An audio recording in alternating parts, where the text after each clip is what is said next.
Hola, optimistes! Soc en Dr. Fly, el mag del parc d'atraccions del Tibidabo. Per als dies que no podeu venir al parc, us ensenyaré a fer màgia amb objectes que tothom pot tenir a casa. Monedes, gots, cartolina, llapisos, gomets, tisores, anells...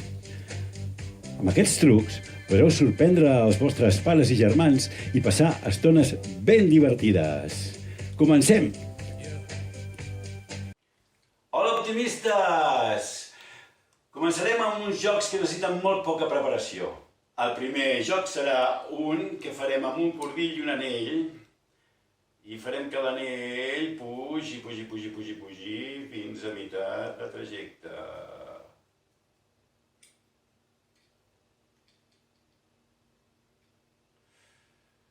Poder mental.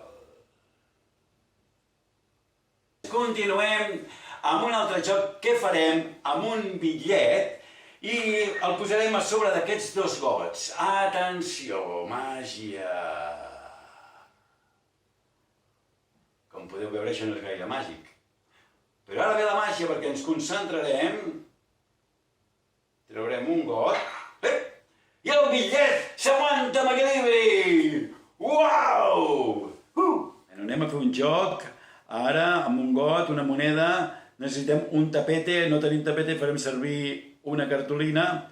Tenim la moneda, el got, passes màgics, taps, desapareix la moneda. Atenció, passe màgic, taps, apareix la moneda. Anem a explicar el joc de l'anell i el cordill. Posarem un tapete perquè es pugui veure bé el cordill, que no és un cordill, és una goma elàstica. I després tenim un anell normal. Ara, el cordill, goma elàstica, passa per dintre de l'anell i estirem força. El gomet quedarà dintre de la mà, el reste del gomet. Anirem deixant el gomet a poc i farà l'efecte de que l'anell va pujant pel cordill. Ok? Molt bé, ara anem a explicar el joc del bitllet. El bitllet el posarem sobre els dos gots. Atenció, posem el bitllet sobre els dos gots que se'ns aguanti bé. Atenció. Zas! I quan traiem el got, s'aguanta. Per què? Senzillament perquè hem posat una moneda que aguantava el bitllet. El joc de la moneda i el got. Agafarem i tallarem un tros com aquest amb la mida. Posarem el got i tallarem un tros així. Després, amb la cola, passarem per aquí la cola i enganxarem el cercle. D'aquesta manera, quan fem la màgia, el got farà desaparèixer la moneda. I quan vulguem, tornarà a aparèixer, perquè tenim aquí enganxat el cercle. Ara farem un joc de cartes.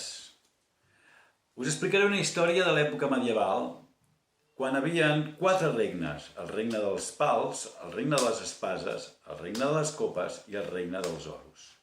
Aquests 4 regnes tenien els seus reis: el rei dels pals, el rei dels oros, el rei de les espases, el rei de les copes. I també tenien els seus propis cavallers: els oros, les espases, els pals, les copes. I, clar, tenien el seu príncep. El príncep del pal, les espases, els oros i les copes. Aquests 4 reis van decidir fer una reunió secreta. Es van reunir secretament. I així van decidir que farien una reunió conjunta per parlar de moltes coses. Així va ser que els regnes es van juntar i van començar a parlar. Havien diferències, van començar les discussions i uns van començar a anar cap a un cantó, els altres van començar a anar per un altre cantó. Uns deien, nosaltres marxem, no marxeu. nosaltres també tornem.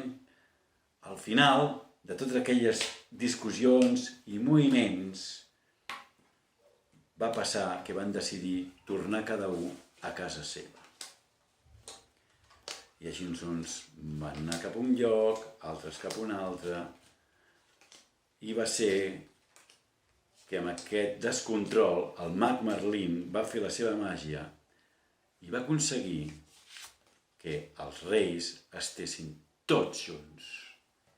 També va aconseguir que els regnes s'unifiquessin, va aconseguir que els cavallers anessin tots junts i que els prínceps també quedessin tots junts.